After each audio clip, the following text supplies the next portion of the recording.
बीरबल की बुद्धि और समस्या को भांप लेने की कला के कारण बादशाह उन्हें खूब पसंद करते थे। इसी कारण से दूसरे लोग बीरबल से उतना ही जलते थे। इन जलने वालों में से एक अकबर का साला भी था।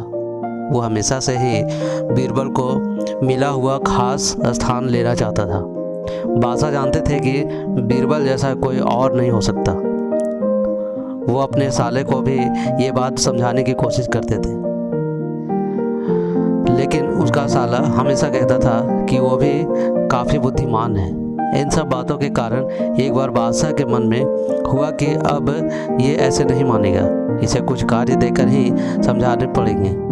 तभी अकबर के अपने साले से कहा कि तुम अपने दिमाग और सूझबूझ से इस कोयले की बोरी को सबसे ज़्यादा लालची सेठ दमड़ी लाल को बेच कर आओ। अगर तुमने ऐसा कर दिया तो मैं तुम्हें तुरंत बीरबल की जगह दे दूंगा। यह बात सुनकर अकबर का साला हैरान हुआ, लेकिन उसे बीरबल की जगह चाहिए थी। इसी सोच के कारण वो कोयले की बोरी लेकर सेठ के पास पहुंच गया। सेठ ऐसे ही किसी की भी बातों में आने वाला नहीं था, इसलिए उसने उसे खरीदने से मना कर दिया। अब अपना उदास चेहरा लेकर अकबर का साला महल लौट आया। उसने कहा कि मैं इसे नहीं बेच पाया। इतना सुनते ही बादशाह ने बीरबल को अपने पास बुलाया। उन्होंने अपने साले के सामने ही बीरबल से कहा कि तुम्हें सेठ दबड़ी लाल को यह कोयले की बोरी बेचनी है। बादशाह का आदेश मिलने पर बीरबल ने कहा कि आप एक बोरी बेचने के लिए कह रहे हैं, मैं उस सेठ को एक कोयले का टुकड़ा ही 10,000 में बेच सकता हूँ। यह बात सुनकर अकबर का साला दंग रह गया। अकबर ने कहा कि ठीक है, तुम एक ही कोयले का टुकड़ा बेच आओ। बादशाह का आदेश मिलते ही एक कोयले का टुकड़ा उठाकर बीरबल वहाँ से चल पड़े। उन्होंने सबसे पहले एक मलमल के कपड़े का कुर्ता अपने लिए सिलवाया। फिर उसने पहनकर अपने गले में हीरे मोती की मालाएं डाल ली और महंगे दिखने वाले जूते भी पहन लिया। इतना सब करने के बाद बीरबल ने उस कोयले के टुकड़ों को सुरमा यानी काजल की तरह बारीक पीसकर एक कांच की डिब्बी में डलवा लिया। इसी भेष में वे महल में मेहमान घर में आ गए।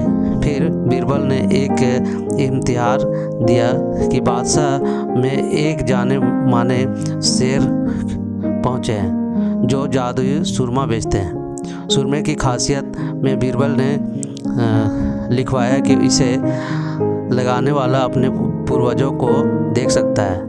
यदि पूर्वजों ने कोई धन छुपा कर रखा है तो वो उसका पता भी लगा सकता है। इस इम्तिहार के सामने आते ही पूरे नज़र में बीरबल के शेख रूप में और चमत्कारी सुरमे की भी बात होने लगी।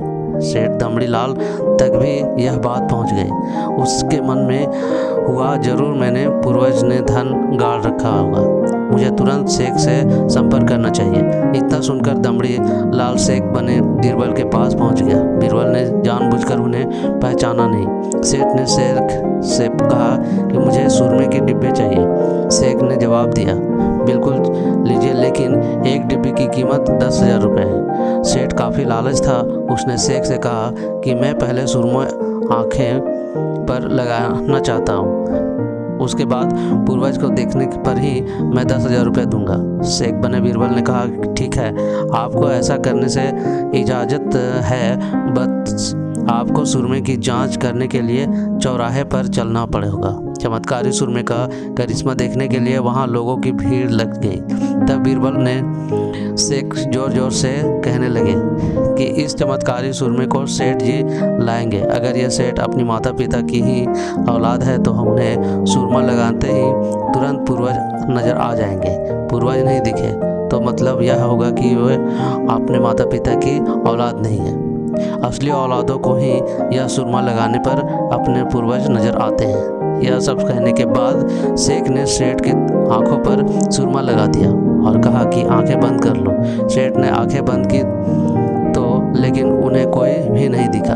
अब सेठ के मन में हुआ कि मैंने कह दिया कि मुझे कोई नहीं दिखा तो भारी पर अपमान हो जाएगा।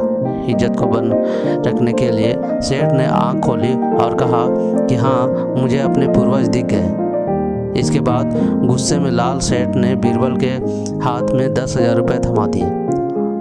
अब खुश होते हुए बीरबल महल चले गए। उन्होंने कहा कि लीजिए बादशाह, एक कोयले के 10,000 रुपये, और सारा किस्सा सुना दिया। यह देखते ही बादशाह का सारा मुंह बना हुआ माहौल से चला गया। इसके बाद से उसने काफ़ी भी बीरबल की जगह लेने की बात अकबर से नहीं की। कहानी से सीख, किसी से ईर्ष्या नहीं करनी चाहिए और अपनी काबिलियत को साबित करने के लिए बुद्धि का उपयोग करना ज़रूरी है।